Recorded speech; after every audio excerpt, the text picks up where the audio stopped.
All right, Zach, it's our last post-game video of the year. We made it. Yeah, we Happy made New it. Year. Happy New Year. It'll be the new year here in just a few hours. Uh LSU 44, Baylor 31 in the Texas Bowl. One of the things I said in my column was part of what will be frustrating and will sting for the Bears from this game for a while, I think, is the fact that it was there for the taking. They just didn't play well. I mean, I think in the first thing when Dave Aranda started talking about the game was mistakes. And like you think of the mistakes that Baylor made that they had not made for the last 6 games. Right. There was a big return and a few bad penalties and just some of these things that they got so used to not doing. And if they don't make those mistakes, they win the game, I think, Yeah. pretty easily. But ifs and nuts were candy and butts, all that stuff. But yeah, it was right there for the taking. Even in the second half, they kind of felt like they were starting to get some momentum, and then maybe some calls go against them. Ashton Hawkins in the back of the end zone, and obviously the big punt return that wasn't. So, like, man, Yeah, and one of the things I think it might have been even in his opening statement that Aranda talked about was like, during this end of the season, they had really done a good job of playing complementary football, which we know is offense doing its job, defense kind of doing its job, and one passes off to the other.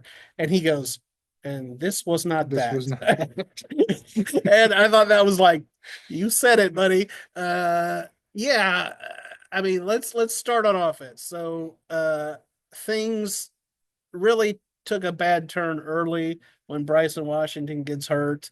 I would think that changes your game plan a lot. Right, because I mean, he is a dynamic rusher. He is everything you want in like a bell cow running back, and Mm-hmm. to not have it. He's been a superstar, 1,000 yards for the Mm-hmm. first time as a freshman in Baylor history, All American, all these things. And to lose him, man, Dawson Pendergrass is good, but he's different. And Rick Yeah. Brice just hasn't been the same since that freshman year. So, yeah, losing him was a huge blow, and that happened early. Mm-hmm. And it seemed like they were kind of scrambling a little bit early on to kind of figure out what to do. Yeah, and then you fall behind. The pick six was a big blow. So now you're playing from a deficit. And when you're playing from a deficit, of two touchdowns or more, you're kind of forced into a lot of passing situations.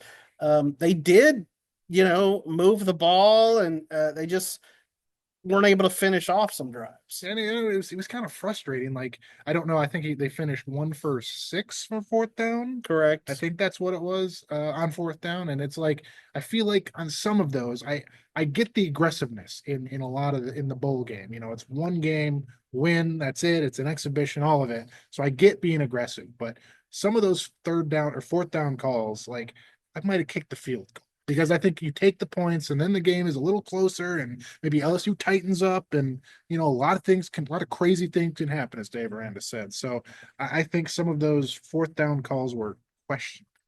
And I'll take it back a play because you were a little more upset with not upset, but you know what I mean, Questioning. questioning the fourth down, that their inability to kick the field goal or Decision not to. going for it on fourth down for the touchdown. I had a lot more problems with a lot of the third down play calls, and to the point where I went through and was breaking it down. And they ended up let's see, 4 of 13 on third down, which is not good. But all four of the ones they did convert, which was 4 of 6, were passes. They were 0 of 7 on runs, and I just could not figure out some of those play calls. Now, Dave, when I asked him about it, before I could even get the question out of my mouth, he's already answering it. I was like, "Is this predicated on the fact?" And he's like, "Yes, yes."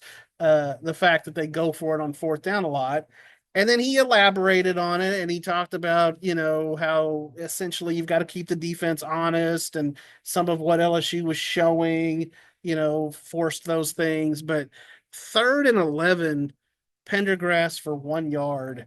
I mean, if you're a Baylor fan, I'm throwing something at the TV at that Yeah, point. yeah, and I think I wonder how much of that is you have Pendergrass, you don't have Washington. That's where Hmm. Washington, like, he's really good at getting 5 yards, Hmm. and Pendergrass, like I said, is a good running back, but he's a little bit more patient, sneaky fast, Hmm. right? But Yeah, sneaky fast. but But Washington, so you're right. I totally agree. I think if Baylor fans, it felt like Jeff Grimes was calling it offensive did. at It times, at did. times. No, that's fair. So let's flip it around to the other side of the ball.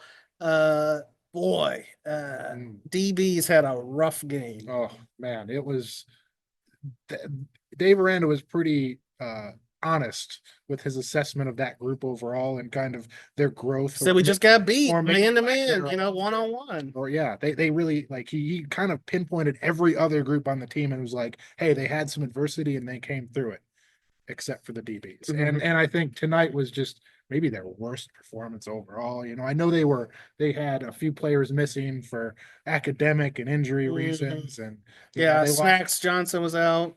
Corey Gordon to the transfer portal. He probably would have helped. So Oh boy, Caden Jenkins will have better days. This was not a good day for Caden Jenkins. and like he had that year last year that was just like he was on a horrible team that was last year. He was a bright spot. Right. And this year it seems like he's good for one or two pass interference calls a game. I think back to the Colorado game, he had a few Mm. there, and he's this is I don't know if maybe he got paid and now he's settled in. I don't know. I'm just assuming here, and we all know Yeah, but he has taken a step back from that amazing and freshman year. I would think that he would be challenged in this off season to A, to try to keep his job, but B, to improve a lot. Um so in the grand scheme of things, though, you go from 3-9, just a dismal season in 23, to 8-5 this year. 9-4 would have been better, but certainly 8-5 is a step forward. And you've got some pretty good guys coming back. Yeah, I think. Well, first of all, I think Dave Aranda, the crowd here was pretty good. I think Pretty overall good, there was yeah. nice. So I think to one of your early questions, I think Baylor is now officially cool enough to hang out now. Yeah. But I think moving forward, like this team has the chance to kind of make some noise in the Big 12, and I know I'm generally optimistic about No, those but I kinds of do things. agree with you. I think that if you look at the additions they're getting in the transfer portal, they're filling holes that absolutely need to be filled. I Mm. know they're not Texas Tech ranked number one in the Big 12 in terms of transfer portal additions, but look at the players they have coming back, like Sawyer and Bryson and all four of the five offensive linemen. So moving forward, regardless of how tonight went and how bad they all feel, I think there is so much to love about the direction of Baylor football right now. Yeah, I think it's going to be exciting to have Sawyer, Josh Cameron, Bryson Washington all back next year. Those are, quote unquote, your triplets. Right. Uh, there, and then some promising guys on defense too. Like you said, you got some pretty good additions in the transfer portal, and I think some intriguing freshmen, Yeah. that I mean, we'll see if how many of them get on the field, but and obviously they're going to miss some seniors too. Matt Jones has been a stalwart here Hmm. since before Aranda got here. And, Yeah. he's been a guy that they can count on. He had his best season in a Baylor uniform this year, over 100 tackles. But I think Keaton Thomas is ready to kind of step into that.